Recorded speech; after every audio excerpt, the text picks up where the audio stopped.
Verið velkomin á þennan morgunfund hjá Brunatæknifélaginu og nú ætlum ég að setja upp 2 hatta. Akkúrat í augnablikinu er ég stjórnarmaður í félaginu og ætla að bjóða okkur velkomin fyrir hönd félagsins og fyrir hönd Lotu hingað til okkar og sem við ætlum aðeins að fara yfir, við ætlum að kynna fyrir ykkur í svona grófum dráttum grunnforsendurnar fyrir brunahönnun á nýja meðferðarkjarnanum hjá Landspítalanum. Ég heiti Anna Málfríður og er brunahönnur hérna hjá Lotu og er svona fagstjóri í þessu hjá okkur, hópnum sem hefur verið að vinna þetta og ætla aðeins að sýna ykkur þetta. Og Davíð Arnar Baldursson, hann er samstarfsmaður minn, hann ætla svo að taka við af mér hérna eftir og fara aðeins, sýna ykkur aðeins hvað hann hefur verið að gera í FDS reykhermunar módelinu. Og það tengist aðalega nýjum lausnum sem við erum með í loftræstikerfinu. Og þá svo sem tekið þennan hatt niður og setja upp hérna brunahönnuðar hattinn. Við sem sagt tókum við umhönnun eða forhönnun á þessu risastóra húsi sem við erum að fara að byggja þarna niður á Hringbraut. Og ég tek bara strax fram, ég hef enga skoðun á staðarvalinu. En það er allt og seint að fara að tjá sig um það. En hérna, ég hef enga opinbera skoðun á staðarvalinu. Húsið er sem sagt, verður staðsett þarna sem þessi stóri guli kassi og ég setti bara í svona nokkur kennileiti til glöggunar og til þess að sjá stærðina að þá er þetta gamli spítalinn sem var eins og risastórt hús. Hann er eiginlega bara svona eins og ein lítil deild hérna. Og barnaspítalinn litli sæti hérna, bara smá horn hérna. Þannig að þið sjá að þetta er alveg svakalegt bát. Hérna verður svo byggt rannsóknarhús sem er verið að byrja að vinna í. Og hérna er svona læknagarður og fyrirhugað hugsanlega einhvern tímann að byggja við hann. Hérna er fyrirhugað bílastæðahús, skrifstofuhús, já, svona í grunninn. Ég ætla að biðja ykkur endilega að spurja mig jafnóðum, en svo verðum við líka með umræður hérna í lokin, ef að fólk vill. Þetta er sem sagt, þetta verða tæpir 69.000 fermetrar á húsnæði og þetta er 6 hæðir upp og 2 niður. Og ég ætla að byrja á því að kynna fyrir ykkur bygginguna áður ég fer út í brunahönnunina sjálfa.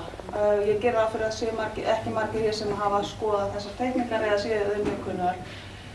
Og þá byrjum við sem sagt á K2 sem er neðri kjallarinn og þetta er aðalega gangar, þetta er tæknigangar, þetta eru lagnagangar og þessi hvíturými hér eru óútgrafin. Þannig að þetta er ekki alveg heil hæð. Það eru tengingar með undirgöngum hér og ég er ekki alveg klára að ég held að sé hér líka. Nú erum við komin aftur í meira svona funksjón, ég er með smá svona kennisnið hérna og þetta er svona efri kjallarinn, sem telst bara hefðbundinn kjallari. Hérna erum við allstaðar með ljósgarða hérna inn á milli, þess að var lýsingunni niður. Hérna verður sem sagt hringhraðall, hérna á þessari deildir, eins og við sjáum kannski hér, það er ekki gert ráð fyrir neinum sjúklingum. Þetta er starfsmanna og þjónustu rými, eins og hérna eru starfsmannas aðstaða, skiptiherbyggi, dauðhreinsun, rúmamiðstöð, þar sem það er og hérna er sem sagt apótekið og það er ennþá gert ráð fyrir að það sé á 2 hæðum, við sjáum það upp á næstu hæð líka. Hérna er að vera inntaksrými fyrir slökkvilið, síðan við erum ekki ennþá búin að setja hurðina hérna beint inn. Það er sem sagt, það er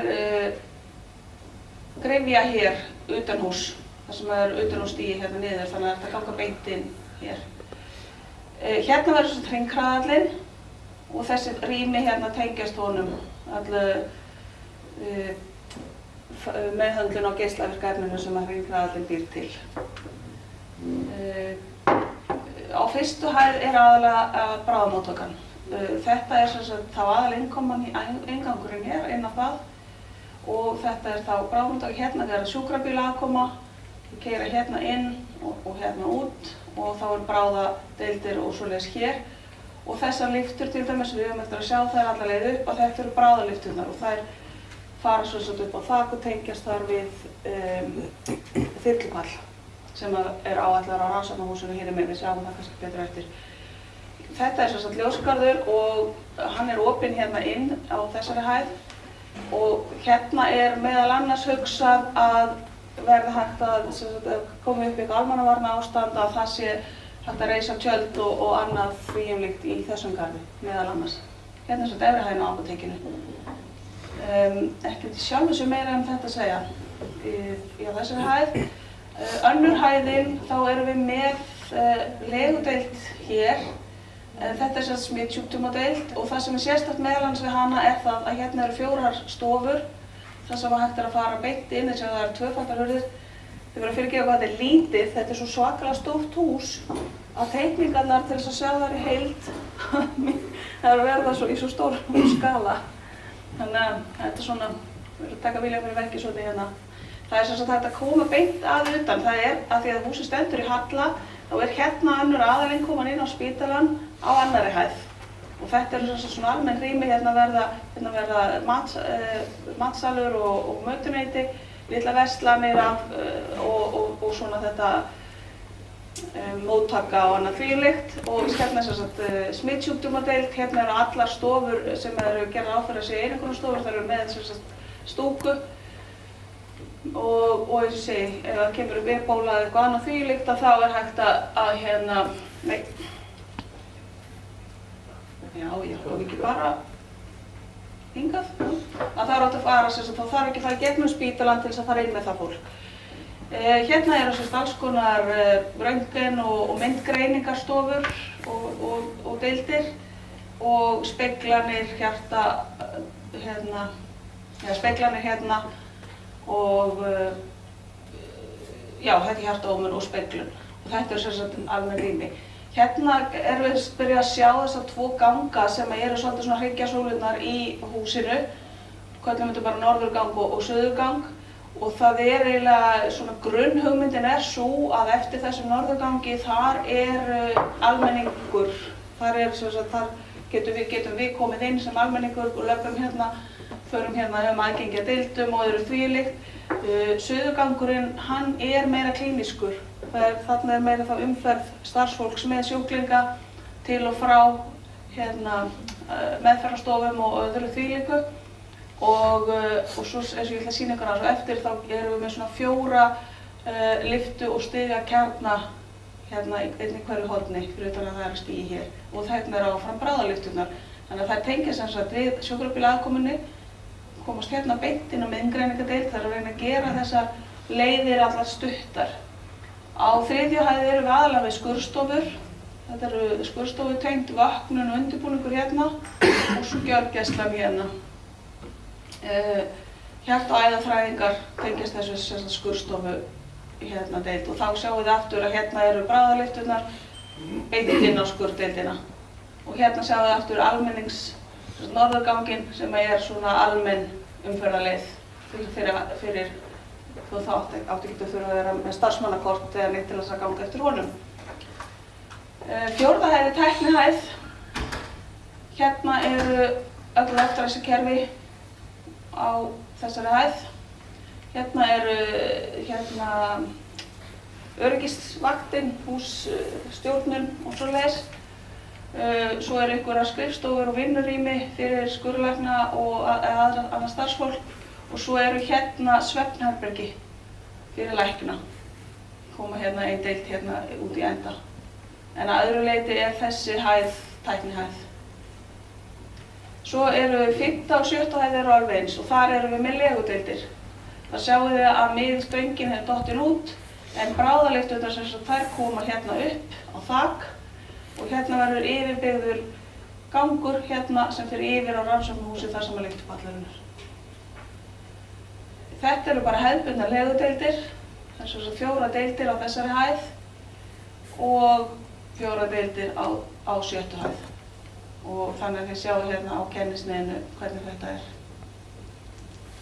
Þetta er svona í grófum dráttum uppbyggingin á húsinu.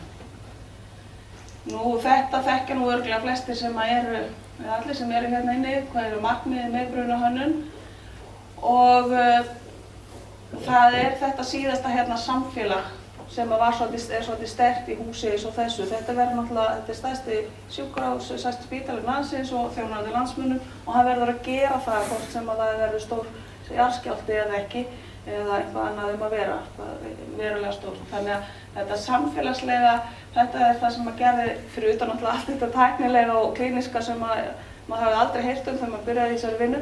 En það þetta samfélagslega líka sem svona svolítið sérstakt og gerði það verkum að við þurftum að nálgast viðfangsefnið á svona pínlítið annan hátt heldur en að mörg önnur verkefni. Og þar á meðal kemur þetta inn að við verðum að spá til dæmis í því að vatn breiðist ekki út meira en nauðsynlegt er. Það má ekki bara flæða allt þarna og meðal annars af þeim orsökum var þar mjög fljótlega að kíkja á að nota frekar misturkerfi heldur en hefðbundið sprinkler. Það víst búin að fara mjög miklar og langar pælingar í það en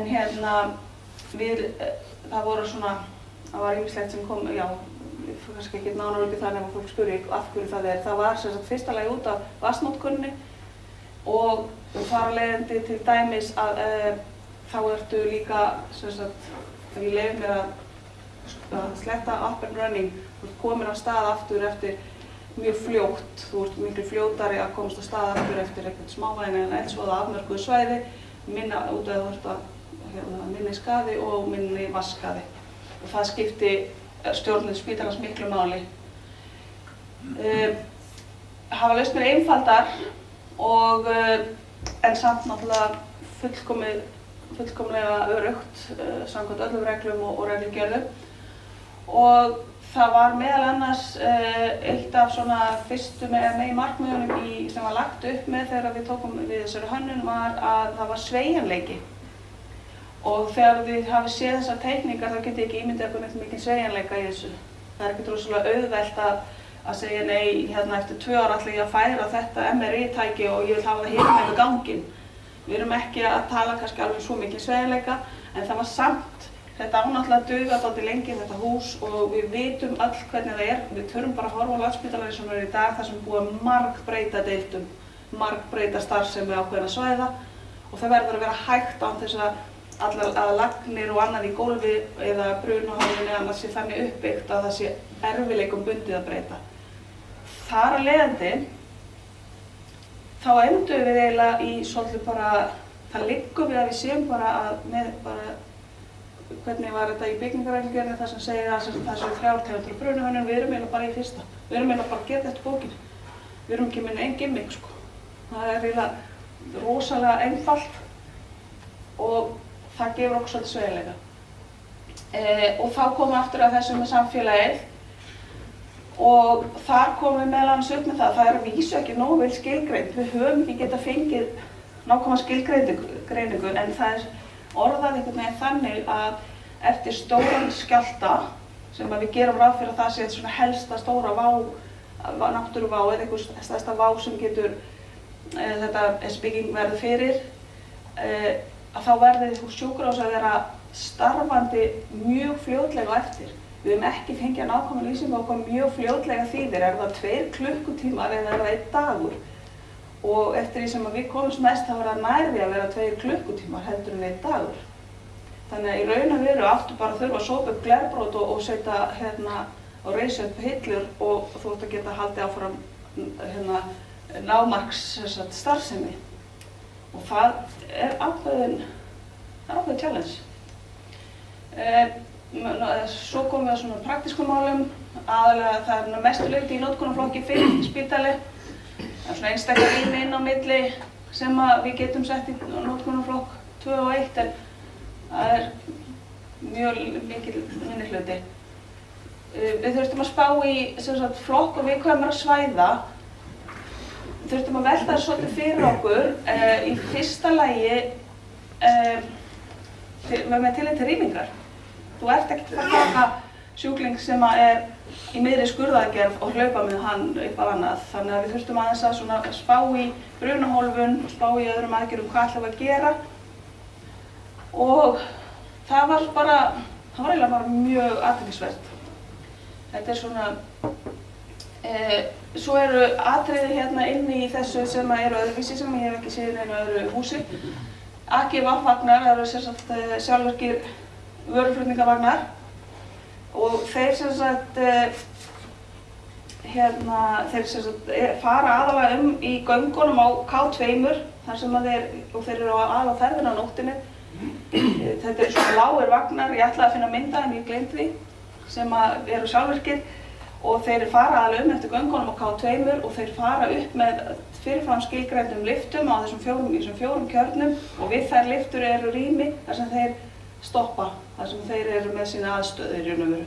Og þá kemur fólk út á deildunum og næri lín eða aðra byrðir sem það þarf og annað þvíumlíkt. Við þurfum að gera ráð fyrir því að þessi vagnar væri ekki fyrir til dæmis ef að brunahólfandi hurðir eru að lokast eða þannig að það þarf einhvern veginn að vera hægt að stýra því að þeir bara stoppi þar sem þeir eru eða þá að þeir hreinlega fari á fyrirfram ákveðna staði ef þeir eru á ferðinni. Kosturinn við þetta, við mikluðum þetta svolítið fyrir okkur í byrjun, kosturinn við þetta sá að þeir eru ekki lárétt á ferðinni nema niður á K2. Þannig að þar engin fólk, þar engin manneskja á ferðinni nema það skyldi vera tæknimaður sem að gera við. Og þannig að sem sagt, í raun og veru er þetta frekar einfalt, ef eitthvað kemur upp á þá eru þeir annaðhvort niður á K2 og geta þá hreinlega bara stoppa það sem þeir eru ekki fyrir neinum þar í ganginum. Eða þeir eru í lyftunum og þá fer lyftan bara á þennan stað og opnast og þeir komast út. Þannig að ég var miklaði þetta svolítið fyrir mig í byrjun. Rörpóstkerfi, dásamlegt, rífur brunahólfin allstaðar. Þetta sem sagt svona túbur, setur blóðsýni og alls konar svona dót í hólka sem svo setur þetta inn og þetta skýst eitthvað út í loftið og út allt. Og þetta sem sagt fer út allt hús. Alveg frábært þegar maður búinn að setja brunahólfandi veggi og svona út allt. Og eins líka sopp- og límkerfi, þetta líka svona sem í hérna. En það meira minna bara skökkt, það ekki alveg eins flókið. Hringraðall á jáhandaskanni, geislavirkefni, kem aðeins inn og þá eftir. Það er vísu við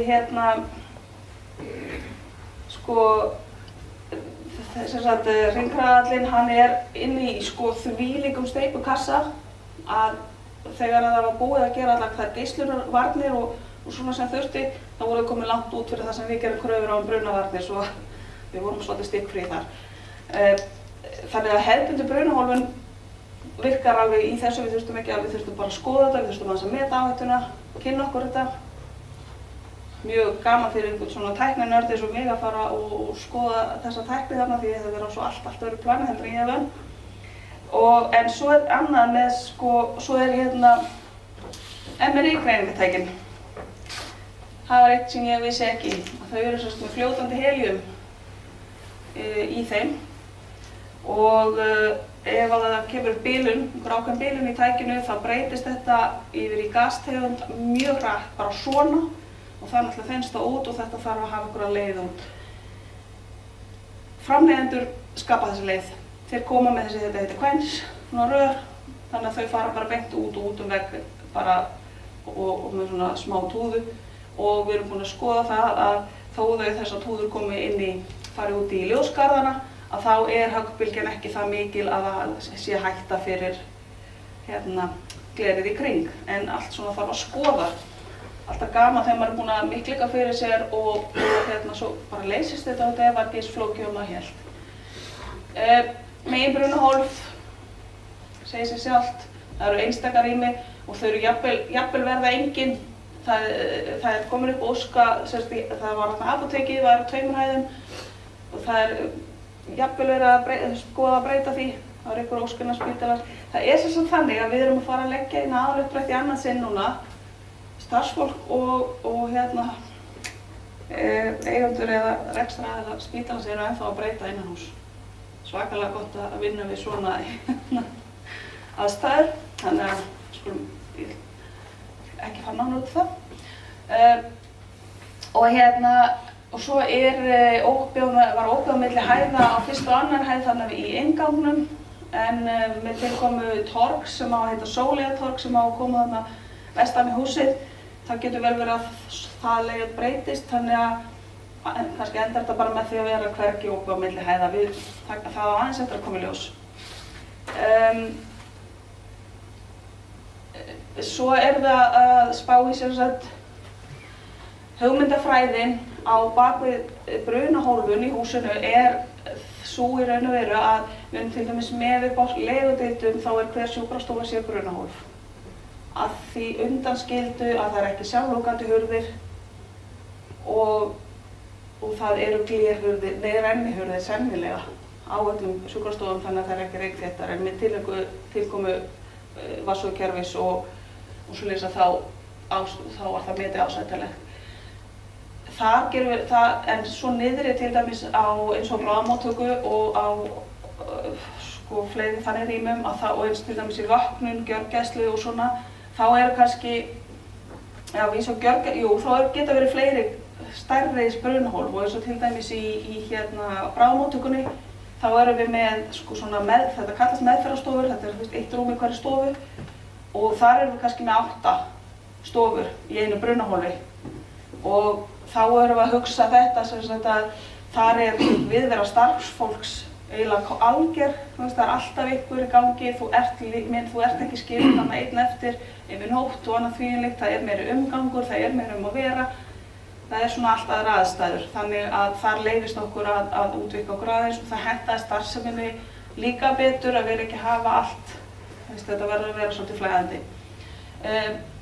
Og svo erum við einmitt með þetta með að taka með að starfsmennum hverju svæði og þá erum við einmitt að tala eins og í skurðstofunum. Þar í augnablikinu hver skurðstofa sér brunahólf en það getur verið að því verði breytt þegar við erum búin aðeins að skoða nánar aðra þætti. Þetta allt svona eins og heyrið í svolítið þróun ennþá að þá verður kannski saman svona klasi. Þá eru það 3 skurðstofur sem eru saman og undirbúningsrými og annað þvílíkt í kring. Og svo framvegis. En allstaðar miðast þetta náttúrulega til þess að takmarka útbreiðslu elds og reyks og að verja flóttaleiðir og það hefur okkur held ég alveg tekist. Við reyndum áfram að vera með mjög eins einfalda útfærslu í húsinu. Þetta svo stórt hús, þetta svo margir byggingarhlutar að það ofsalega fáar tegundir, það bara 60 veggir í húsinu. Það ekkert nema hér eða hér og það uppfyllir alla það kröfur sem við þurfum. Það eru nokkrar tegundir af hurðum en það eru samt hægt að segja eiginlega 3. Það er ein krafa á rennihurðir og þær eru flestar með gleri þannig að það er ein krafa þar. Það er alltaf það sem hurðir koma frá deildum eða hlutum inn á löngu gangana, sem sagt norður- og suðurganginn, þá er alltaf CS, það er alltaf sjálflókandi og það er alltaf hliðarhengdarhurðir inn á þá ganga og það eru 60 hurðir fyrir öllum tæknirýmum. Þetta í raun og veru ekki mikið annað. Þetta svo mikilvægt þar sem við erum með einhver hundruð eða þúsundir af hurðum að reyna einmitt höldum áfram með einfaldleikann. Svo komum við að einu nýju konsepti og ég svolítið ánægð með íslenskuna í byggingarhlutar án burðar. Við erum búin að vera að fara á námskeið þar sem að þetta var non-structural elements og svo kom einhver snillingur upp með íslenskuna á þessu og ég ætla alveg hygglust að nota það. Þetta sem sagt, og þarna ætlum við að fara í nákvæma lýsingu á uppbyggingu léttra veggja. Þá erum við aðeins að tala þessa hefðbundnu íslensku gifsveggi. Það er náttúrulega ekki íslenskt neitt við það en þið vitið hvað ég meina, það sem eru notað hér á landi. Og ýmsar festingar, meðal annars í svona kerfisloftum. Og ég ætla að fá aðeins að lesa bara það sem ég skrifaði í gær svo ég munið í. Þá þetta sem sagt það byggist eiginlega á því að þar sem að góð brunahólfun gegnir lykilhlutverki allri byggingunni og til dæmis öll rýmingarhönnun byggð á henni, þá mjög mikilvægt að brunahólfun haldi, til dæmis í jarðskjálfta. Og þá erum við að sjá til dæmis að við fengum hérna sérfræðing frá University of Buffalo í Bandaríkjunum sem hefur verið að skoða þetta rosalega mikið. Hann sérhæft sig í rannsóknum á hvernig byggingarhlutar sem ekki eru hlutar af burðarvirki hússins haga sér í og eftir jarðskjálfta og þá kom meðal annars þetta með að þeir eru með gifsveggi og þá kemur jarðskjálftinn hvort sem þeir fara svona eða svona og þá fara þeir að springa, þeir springa út á hornum til dæmis og þeir springa upp við loft af því að þeir fara að ferðast svona til og frá og þar að leiðandi erum við bara búin að rjúfa brunahólfuna og við erum með sjúklinga sem við gerum ráð fyrir að geta legið öruggir þarna á sínum stað þó að það sé eitthvað að vera. Það getur komið upp reykur, hvort sem það er eldur eða annað eftir svona stóran skjálfta, einhver afmörkuðu svæði.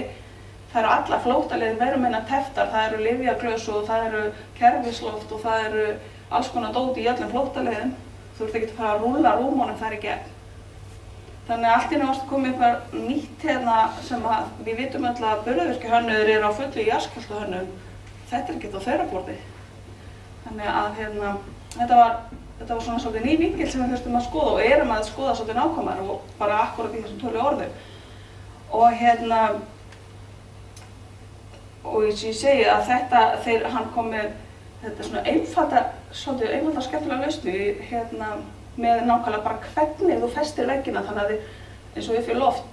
Við erum ekki að tala um neina nýjar græjur, við erum ekki að tala um að þú þurfum að hafa sér system til þess að setja upp þessar gifsveggi, heldur hvernig og hvað þú setur skrúfur til dags.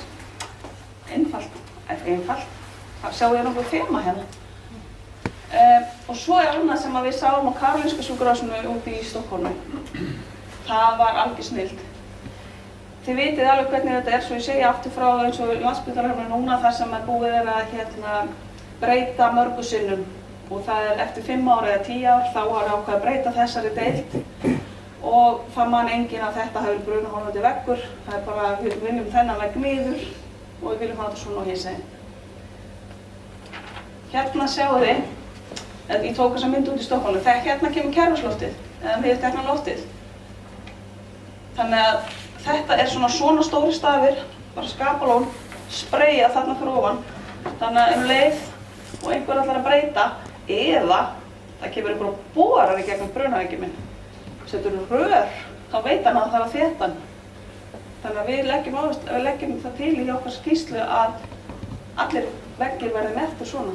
Sjáu hvað þetta er einfalt en efficient. Við verðum sem sagt gera ráð fyrir að við mistum kerfi í öllu húsinu. Og aftur komum við að þessu að hönnun kerfisins passi við svæðaskiptingu og deildaskiptingu og flokkun svæða, meðal annars með til rýmingar. Og loftræstikerfið er hannað þannig líka. Og það er ekki alveg, við erum ekki, ég sé að Steinþór er komin hérna með, þá eftir að koma í ljós það fyrir svolítið eftir í hvaða mistukerfi við verðum með, hvar rammaskallarnir, hvort þeir samþykkja og við erum okkur að fara með mistukerfi inn í eitthvað sem tæknarífum, en annars setjum við gasslökkukerfi þar. Og viðkvæm fyrir að fá vatni í búnaðinn sinn. Það er ekki hefðbundin neyðarlýsing í húsinu af því að það verður alltaf straumur á húsinu. Það er þá er þetta kallað samkvæmt svona standby lighting, ekki lighting. Og þá getum við notað eftirlýsandi leið að merkja að mestu leyti, en til dæmis eins og í þessum stóru tæknirýmum og göngunum niðri og svona þá það sem ekki er stanslaus lýsing verðum við náttúrulega bara með hefðbundin útljós og neyðarlýsingu. Og í öllum göngum og stigahúsum verða ljósiröðu tengdar mismunandi greinar. Það er sem sagt aðkoman er frá 2 stöðum, 2 áttum, rafmagnsfæðingin inn í húsi. Þannig að ef annur fer út og þá er samt alltaf annað hvert ljós í gangi. Það er svona tengt svona einhvern veginn. Reyklósun, við áttum í mjög góðu samstarfi við útkallssviði hjá varðandi útfærslu á þeim gluggum og að þeir verði nógu mikið opnanleg flatarmál. Það er svolítið vandamál vegna þess að þá komum við aftur á öryggisþætti. Sjúklingar mega ekki geta opnað svo glugga og hent sér út, til dæmis. Þannig að brunaviðvörunarkerfi hefðbundið, það þarf að koma boðum til alls konar kerfa eins og þekkist og svo þá eru aftur komið þetta AGVAF, rörpost og lín og sorp. Við þurfum að taka það með í dæmi líka Við verum bæði með töluleg skilaboð og svo hljóðmerki og eða ljósmerki og þar erum við líka að horfa til sjúkrahúsa erlendis, hvernig þau gera þetta og það sérstaklega eins og á gjörgæslu og á legudeildum á þar sem sjúklingar eru sofandi og annað þvílíkt og í meðferð, þá fyrst og fremst lögð áhersla á sambandi við starfsfólkið. Starfsfólkið viti hvað að vera. Þú átt ekki, ef þú liggur mjög veikur einhvers staðar inni, þá átt þú ekkert endilega að hafa áhyggjur af brunavarnarbjöllunni. Það einhver annar sem hugsar það fyrir þig. Og það verða líka að þeir vegna rekstrar og svona það sé að það verður forrita þannig að seinkun sé mögulega á auðveldan hátt og annað þvílíkt. Og viðbragðsaðili innan hússins, við erum náttúrulega með svo óbúslega stórt komplex að við erum náttúrulega með öryggisvaktina sem verður yfir þessu öll saman. Rýmingin kemur náttúrulega í byggjaframhaldi og þá erum við að tala náttúrulega lárétta rýmingu og það svolítið gaman að segja frá því mitt í þessum hópi þar sem að fólk þekkir hvað þetta að þegar við settum þetta fyrst inn, þegar fyrsta yfirferð var gerð hjá byggingafulltrúa. Það var ráðið sérstakt fólk sem til að fara yfir teikningarnar og svo leist. Embætti byggingafulltrúa hreinlega ræður ekki við þetta ofan á all dagleg störf. Og ég fékk tvær mjög skemmtilegar spurningar. Fyrst kom bara, það engin björgunarsvæði fyrir fallaða, það vantar biðsvæði. Það vantar biðsvæði fyrir fallaða í öllu húsinu og bara það var horft á mig eins og ég væri bara ekki hæf. Þú kemur hérna með 70.000 fermetra byggingu og það engin biðsvæði fyrir fallaða. Ég sagði nei. Það lárétt rýming í húsinu, það þarf ekki biðsvæði fyrir fallaða. Og hvað, ég var baunuð niður aftur og ég segi, mér finnst það frekar ósanngjarnt að segja við einn mann í hjólastól, far þú og býttu þarna á þessu svæði á meðan ég hjálpa öllum öðrum inn á öðrum svæði. Ekki alveg rökrétt af því að við erum ekki að rýma upp og niður. Og þá segir annar sem var að fara yfir sem hafði ekki séð þetta eða ekki vitað þessu og þá segir hann, já en ef ég verði einhvern veginn að fara og ég að bíða til þess að vera að hjálpa niður. Ég segi, þeir verður ekki hjálpa niður, þeir verður hjálpa til hliðar. Ertu að meina það að ég að liggja upp á 7. hæð, að ég hef ekki hugmynd það að sé eldurinn á 3. hæð og það sé verið að rýma þar? Ég segi akkurat það sem ég að meina. Þú veit ekki að það hafa ekki skiptað þér neinu einasta máli, þú bara halda fram og sofa. Hann fannst þetta ekki, það voru þægileg tilhugsun. Ég reyndi að útskýra, ég væri að reyna að hanna húsið þannig að þetta væri öruggt. Og svo skulum við bara vona að það standist. Svo eins og ég segi, svo hérna í varðandi þessar rýmingar, já, ég ætla aðeins að halda áfram með þær. Og þá erum við erum að tala hérna þessa 4 stigakjarna sem hver inniheldur brunastúkur. Hvað er ég að gera? Bara gaman. Þarna það. Þessi tæki sem ég veit á. Það brunastúkur hérna sitt hvorum megin við sem þau eru bara með sjálföfnandi hurðum hérna á göngunum sem mynda þessar brunastúkur. Það slökkvilega lyfta í hverjum af þessum 4 kjörnum og sjálfsögðu öryggisstigahús og stigleiðsla. Þannig að við erum komin með svona sem á ensku myndum við að kalla firefighting shaft. Og hérna sjáum við lyftuna sem AGVAP-vagnarnir nota, sem ég var að segja ykkur frá áðan, og þeir koma bara beint út úr lyftunni og stoppa hér og svo kemur fólki hérna af deildunum og næri í þá hluti sem þarf. Þetta að vísu aðeins gömul teikning hérna, en ég var búin að merkja inn hana svo ég ákvað að endurnýta hana. Það er allt í lagi. Við vorum í smá vandræðum hérna. Hérna erum við með legudeildir, þetta er ein deild og önnur deild, og við erum með flótaleið í eina átt, hérna. Þegar arkitektarnir komu með þetta fyrir fram á mig, þá bara hristi ég hausinn og við Inga, við vorum hérna og fyrst bara, nei, við viljum ekki svona hús, geti ekki gert svona hring. Þeir segir bara, nei. Aha, gaman að leysa það. Það sem við gerðum það að við leysum þetta með brunahólfun. Þetta er kannski ekki nógu skýrt, þá erum við með, alltaf auðvitað að gera þetta svona. Þetta er þessi deild, hluti af deild og við skiptum henni upp hérna eftir miðjunni þannig að við náum alltaf flóttaleið í 2 áttir, sem sagt með frá þessum stofum þá getum við farið annaðhvort hingað, áttu komin yfir í annað brunahól og svo ertu strax komin í annað brunahól hér eða sem sagt hérna megin. Og hugmyndin hjá okkur, og þú sjáum það líka betur á eftir þegar Davíð fyrir að sýna okkur reykhermunina hjá sér, að við erum í raun og veru að skipta hverri deild í 3 meginsvæði, þó að hver sjúkrastofa sé eitt brunahól. Það eru gangar og annað því innleitt skipt í svona 3 svæði hérna, 1, 2, 3. Og þar af leiðandi, við erum með hérna þessa deild sem hér, þá getum við rýnt, það eru 8 sjúkrastofur í hverju svona svæði. Og þá getum við rýnt þessa 8 annaðhvort yfir á þetta brunahólf eða hingað yfir.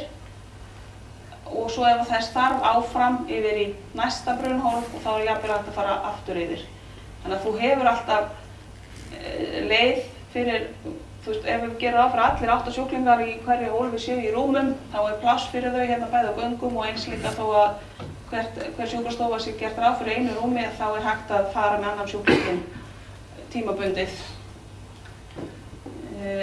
Þannig að við náum og þá fórum við að spá í sem sagt rýmingar, áætlanir og annað þvíumlíkt sem að gegna lykilhlutverki í rýmingu á svona húsi. Og það var meðal annars þessi þjálfun starfsmannaæfingar og námskeið, að fólk viti hvað á að gera og hver hefur hvað hlutverk og hvert á að fara og hvert boð frá kerfinu og annað hvað það þýðir. Svo þetta klassíska yfir eldvarnaeftirlit, við ætlum náttúrulega ekki að hafa neitt á göngum þarna eins og í dag, þess vegna er að byggja nýtt hús.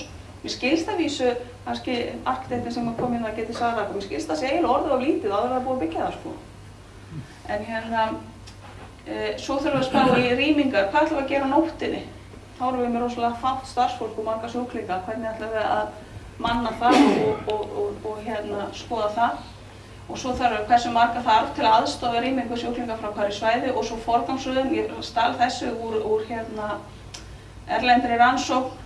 Þetta sést náttúrulega kannski ekki alveg en hérna sem sagt, fyrsta spurningin er getur sjúklingur gengið? Ef þú segir já, þá er hann bara þá þarf ekki að hjálpa honum. Ef þú segir nei, er einhver í heimsókn hjá honum sem getur hjálpað honum? Já, þá þarf einn starfsmann til að stjórna þessu hvert þið á að fara.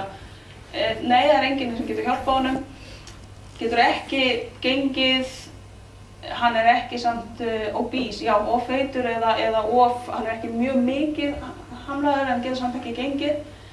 Þá getur þurft 2 aðstoðarmann til þess að koma þessu öllu og hjálpa þessum aðeila út.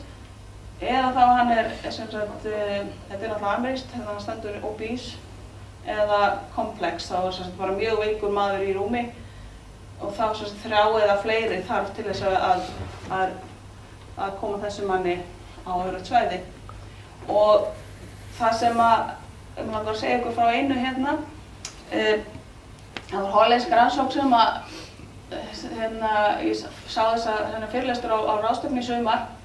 Hann hafði gert æfingu, bara æfingu á sjúkrahúsum með sjúkrahússtarfsfólki.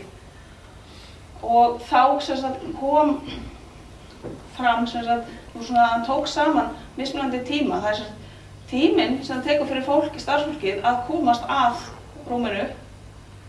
Tíminn, þess að staff arrival time, tíminn sem það tekur að taka sjúklinginn úr sambandi og jafnvel setja hann þá í eða með öndunarvél að setja á hann blöðru eða kútu eða hvað það heitir og allt þægilegt, gera þetta allt klárt, setja þetta allt á rúmið og taka allt úr sambandi og koma sér af stað. Og svo er það tíminn sem það tekur að fara af stað með hann og svo auka tíminn sem það tekur að fara gegnum allar þessar eldvarnarhurðir sem ég er búin að setja upp alls staðar. Þannig að þetta er svona aðeins öðruvísi jafna heldur en við erum vön að sjá uppgötunartími, ákvörðunartími, ferðatími. Nú komum allt inn með aðeins fleiri breytur hann inn. Og niðurstaðan úr þessu, kom ég ekki með hana, ok. Niðurstaðan úr þessu var mjög athyglisverð. Þegar þeir gerðu æfingu með starfsfólki á, ég held að það hafi verið á gjörgæsludeild, munurinn á milli fyrstu æfingu þegar fólk var að gera þetta í fyrsta skipti og þetta var vant sjúkrahússtarfsfólk, þetta voru vanir hjúkrunarfræðingar og sjúkraliðar og annað þvíumlíkt sem þekkja tækin sem þarf að eiga við þarna. Munurinn frá því að þeir gerðu fyrstu rýmingaæfinguna og í næstu, það var 40% styttri tími á milli að þau vissu hvað þau voru að gera. Mér fannst, ég átti kannski vona svona 20%, jú, það er náttúrulega, en 40% munur á hraðanum eftir æfingum, þannig að þið sjáu hvað þetta er rosalega mikilvægt að hafa góða rýmingaráætlun og virka, þannig að allir viti hvað er að gera, vegna þess að við vitum að þegar komið allar þessar breytur inn í málið, þá er flóttatíminn miklu lengri heldur en við erum ofta að reikna með í hefðbundnum húsum. Má ég spyrja henni? Já. Eru þið þá ekki að gera ráð fyrir að þú talar að það er bara lóðrétt björgun og þá er það hugsa að bjarga á milli rýma, þeir eru ekki að tala að bjarga fólkin út? Nei. Það er bara að treysta á strákunum sem eru fljótir á svæðið bara? Já, þetta er í raun og veru tvíþætt, þannig að fyrstu skrefi sem aðaláherslan lögð á er að bjarga á milli rýma. Það á öllum svæðum eru brunahólfin þannig gerð að sjúklingar frá þessu svæði að komast á næsta og þarnæsta svæði. Og á efri hæðunum, það eru 4 slökkviliðalyftur. Þannig ef þú ert með til dæmis sjúkling sem þú þarft nauðsynlega að koma frá 7. hæðinni af því að hann versnar svo að þú ert að koma niður á gjörgæslu, þá í samráði við slökkviliðið sem hefur stjórn á lyftunum, þá eru þær notaðar til fólksflutninga. Og við erum með 4 lyftur þarna í hverju sínu horni, þannig að ég gerir ráð fyrir ef slökkviliðið er að sinna slökkvistarfi hérna í horninu, að þá sé kannski óhætt að nota þessa lyftu eða þessa skiljiði að þeir eru ekki að nota alla 4 í einu. Við gerum ekki ráð fyrir með alla þessa brunahólfin og vatnsaukerfi í húsinu að það sé alveg heil hæð. Bara allir forðið því. Og þannig að það er hægt að rýma upp og það er hægt að rýma út, en við gerum ekki ráð fyrir að tæma húsið út. Það er alltaf lagt upp með það. Það er eitt sem við höfum ekki gert mikið hér á landi í svona brunahönnun, það er að gera brunavarna uppdrætti. Það verður náttúrulega gert. Það er náttúrulega gert í einstaka verkum, en það er ekki svona normið, vegna þess að það er náttúrulega mjög flókið að fara yfir þetta, fara fyrir þá aðila. Og svo verð ég að taka fram að þetta er órýmd brunahönnun. Við höfum þá eftir að fá utanaðkomandi aðila til að rýna hana og hafa aðila, þannig að við gerum ráð fyrir bara vona að fáum einhverjar ábendingar og athugasemdir í því ferli. Þetta er á þeim stað í dag. Svo er eitt sem Davíð benti mér á að ég ætti að nefna, sem var svolítið stórt skref, en það er bara svo langt síðan, ég var búin að gleyma því að það væri eitthvað stórt skref. Það er ekki einn einasta brunaslanga í húsinu. Einhver vil spyrja mig eitthvað út í það? Það er með ásettur á því. Svo er annað nýtt í þessu. Við erum ekki með neinar breiðnaðar reglokkur í húsinu. Ekki svona hefðbundnar. Og þetta var byrjaði sem ósk frá rekstraraðila, frá verkkaupa. Að hvort við gætum haft brunahól stór, þannig að við værum ekki með þessi til dæmis eins og upp á legudeildum. Þetta eru alveg fleiri sjúkrastofur. Alls þar væru lokur, það þarf að prófa þær allar. Þetta er rosalega rekstralega og kostnaðarlega og tímafrekt og allt flókið mál. Og við segjum bara að við sjáum til, við veitum ekkert hvort við getum uppfyllt þetta, við lofum engu. Svo förum við í skoðunarferðir erlendis til að skoða sjúkrahús. Og þá komum við á Karolinska sjúkrahúsi í Stokkhólmi. Og það var á svolítið skemmtilegu byggingarstigi, það var bara við það að vera að fara að opna. Þannig að það var ennþá opið upp í, á mörgum stöðum opið upp í tæknidóti fyrir ofan og svona smá frágangur eftir, þannig að við gátum séð það sem við vildum sjá, en sáum samt svona nokkuð með fullbyggðan spítala. Og við Inga, eins við stóðum þannig eins og horfðum upp fyrir utan sjúkrastofu og horfðum upp á allar lagnirnar og rörin og allt og hvað er þetta? Svo fengum við fyrirlestur og þá eru þetta sem sagt nokkuð svona einstefnulokar og Davíð ætlar að útskýra meira hvernig þeir virka, en það gerir það verkum að við setjum þá þessa innstefnuloka í hérna á loftræskerfið, í loftræskerfinu á sem sagt og þurfum ekki, og þeir eru ekki mekanískir, þeir eru verið svona blöðkur, þeir virkar alveg eins og hérna þegar þeir eru að blása í sundkút, þeir blásið í en það kemur, þegar andið að ykkur þá kemur þetta ekki allt út á móti bara þegar það er svona blöðka sem loka fyrir. Þetta er verið sama prinsipið. Og þá ætla ég að biðja Davíð Arnar að koma og segja bara betur frá hvernig þetta virkar því að við þurftum náttúrulega að sýna fram á það að þetta væri jafn öruggt. Og þegar hann búinn þá bara getum við spjallað svolítið meira ef það er ekki spurningar í augnablikinu.